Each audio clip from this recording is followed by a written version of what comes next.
Champagne pop. It's my house. Come on, turn it up. Welcome to another edition of Wings Weekly, the first of the 2016-2017 campaign for the Aberdeen Wings, presented by Qdoba. And of course, joining me, head coach Scott Langer. I'm Jay Kleinknecht.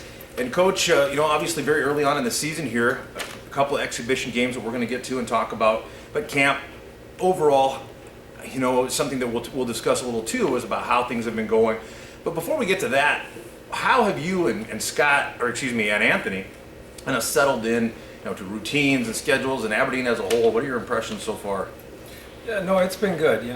Everybody's been really good with making us feel at home right away, and kind of letting us just kind of do our thing and pick up where we left off. We've had some success, so they've kind of bought into allowing us to do that. And the only thing was just kind of learning the Aberdeen Wing way and things that go on around here that we're just not used to, but we picked up pretty quick, and I think it's been a great transition. Excellent. I know Aberdeen and the Wings fans are certainly happy to have you guys for sure. Well, jumping into camp, of course, you only really about a week that you've been on the ice, had a couple of exhibition games, as again we'll get to, but overall, what are you looking for from players? I mean, obviously there's there's talent and there's speed and puck handling and all these kinds of things that you're watching for, but is there maybe a little bit of some character stuff that you're looking for out of the players too? Well, for sure. I mean, your character says a lot about you, and if you don't have good character, you're not going to be here very long. So we try to sort that out early in the process. Other than that, our big thing with camp is we want guys to come in shape, and it shows really quick if you're not. You kind of get put on the outside real fast. The other thing is the cohesion with the group of players, and I think it's real important. The quicker you come together as a hockey team, the more successful you're going to be out of the gates. And I think our guys have done a really good job. Our veteran players have really brought the new guys in and made them feel a part of it. And, that's kind of, from a coaching standpoint, that's kind of exciting. Mm-hmm. Well, as you mentioned, the cohesion and that chemistry that it becomes so important down the stretch, especially with working different lines and so on. These the exhibition games, as we talked about, they're a chance to see that kind of in action against an in-division opponent. And as we kind of talked about pregame on both Friday and Saturday night, really isn't so much about winning and losing as much as it is getting a chance to evaluate the players. I'm sure it's fun to win 6-zip in front of a home crowd and a lot of excitement and stuff going on Saturday night. But what do you take away from the weekend as a whole? Well, for us as a coaching staff, we wanted to kind of evaluate some players in different roles and to see if they can, step up to the plate and take that role and whether they can, because we're still in the camp process. But at the same time, we were learning one another, the players and the coaches, are real feeling out, and for them to understand how we do things as a staff, because it is a little different for the veterans that are here. And on top of that, learning to win. Winning doesn't matter where you're playing, whether it's exhibition game, it could be, chess on the bus. You're all about winning. Sure. And we're trying to instill that in our players right away. It's a culture thing, yeah. It is. Well, and one of the things that that I've noticed a common theme, whether it's on Twitter or on the Wings Facebook page or even on the locker room doors, is defend the Odie. And it seems like that is going to be a focal point throughout the year, home games and so on. And I think Saturday night was definitely proof of that. I kept thinking on my drive home that, boy, that's defending the Odie right there. You got two goaltenders with 30 minutes each, and both of them played excellent. You guys shut out the Blizzard again. Exhibition game, but still, it was a lot of fun and a lot of excitement, certainly for the crowd and the Wings faithful that came out and got a chance to see that. Well, we're working towards the first regular season game, Saturday night, 7:15 on 94.1 The Rock and FastHockey.com from the VFW Center there in Bismarck. The Bobcats have been a longtime rival for the Wings. Seems like for whatever reason they seem to get up to play the Wings, and the Wings get up to play the Bobcats, and it makes the crowd go nuts. They're throwing pheasants out on the ice, and we're throwing Bobcat pelts on the ice and all kinds of different things after that first goal. It's incredibly early in the season, but every win counts, every game counts, especially when you get into when the record is actually being kept. Do you prepare any differently for this first regular season game than you would, say, for example, against an exhibition game against the Blizzard? Well, yeah, I mean, I think this week's the first the week of the season that we're going to actually focus against a single opponent and some of their tendencies and what we can do to counter some of their tendencies that they're really good at. Sure. And I understand how important it is to be successful against Bismarck. That was loud and clear from day one I took the job in Aberdeen. So, but for us, it's just it's one of the steps on the ladder, so to speak. We know we want to go in there and be successful, but we just want to keep growing as a hockey team. And so far from day one of camp, we threw these guys right in the fire, and they've responded. I even feel like the first game against Brookings, we outchanced them, and we had a lot of good opportunities, but the mistakes we made, they made us pay for them. Mm-hmm. But like we always talk about, we don't want to lose 2 games in a row, and our guys certainly took that to heart. And they came out on home ice and they did what they were supposed to do. Yeah, they definitely played inspired hockey. And I was asking myself if it was just that, the introduction and the crowd and everything that just got them a little more amped up, or what it was. But they definitely played inspired. Tell you what, we're going to take a quick break and hear from one of our sponsors, and we'll be back with Wings Weekly after this. Let's make a taco. No, seriously. Start with a tortilla, soft tortilla, warm it, kiss it, don't kiss it. Chicken? How about tequila lime chicken? Now we're cooking. Slice this, peel that, snip those. Salsa? Verde. Cheese? Cotija. Oh, forgot to mention. Guac. That's better. See, anyone can make a taco, but we're not anyone. We're Qdoba, and these are knockout tacos. Qdoba Mexican Eats. Choose flavor.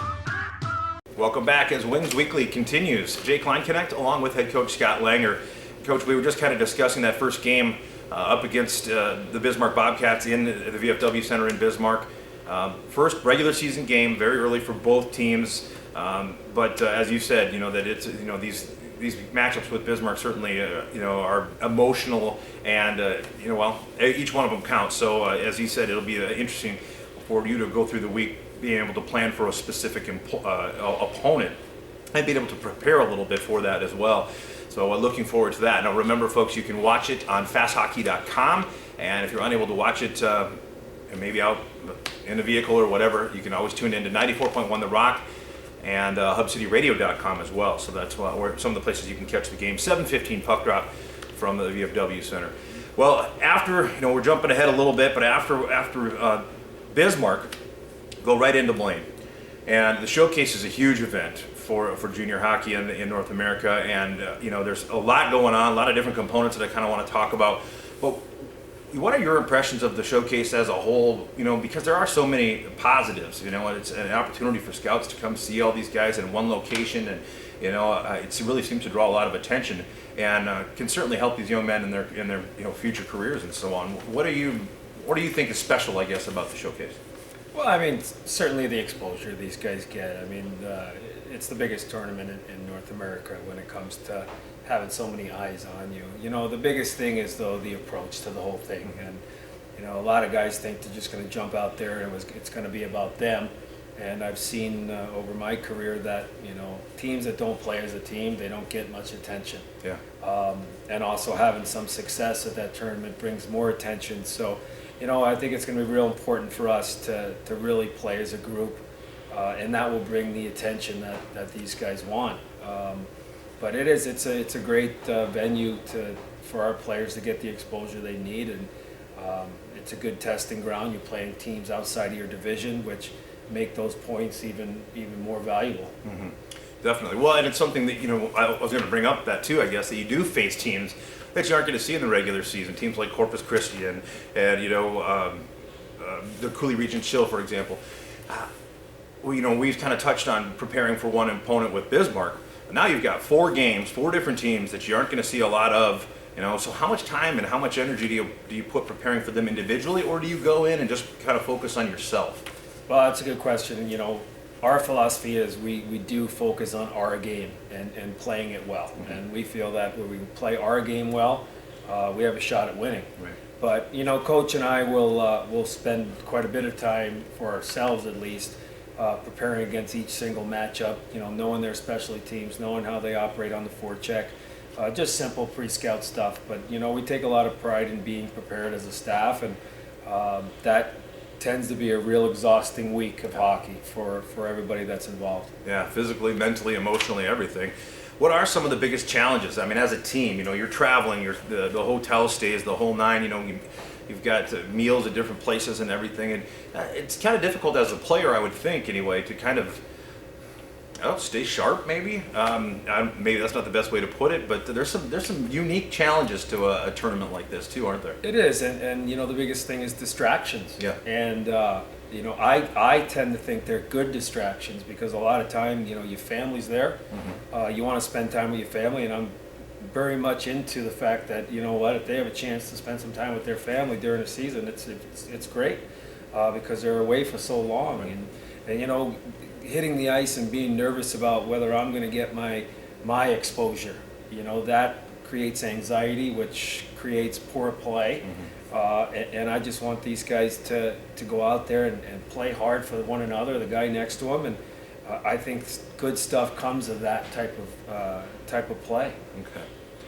Well, for sure, that's that band of brothers kind of mentality that it lends itself to a lot of team sports, but certainly, in my opinion, more so to hockey. Before Blaine, I believe there's a roster. Well, there has to be a couple of guys or spots anyway that have to open up, if I'm not mistaken. And then after Blaine again, walk us through. I know that's something that a lot of people talk about. I hear in the stands and stuff on game nights, and even around town, people will ask me, when do they have to be down to what number and so on. Can you kind of walk us through that process? Well, we'd have to be down to 25 by the Blaine Showcase, and then come October 1, we have to decrease our roster down to 23.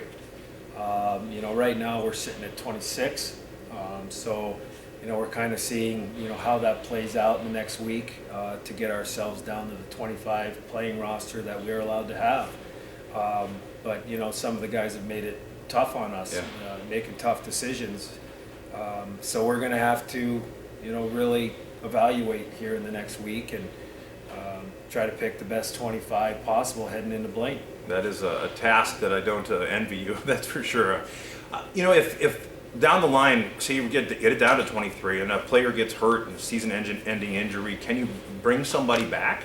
Yes, before the deadline, February 3rd, I believe it is, you can add another player to your roster. Okay.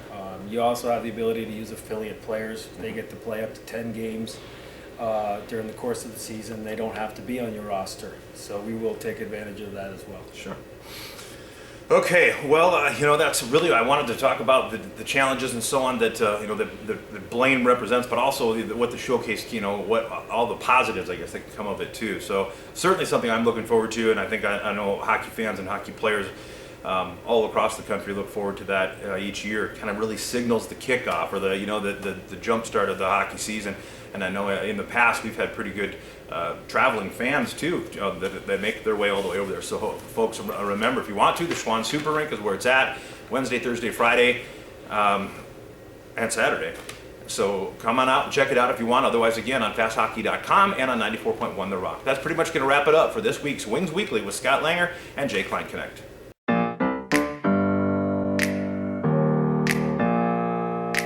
Open up the champagne, pop. It's my house, come on, turn it up. Hear a knock on the door and the night begins. Cause we've done this before, so you come on in. Make yourself at my home, tell me where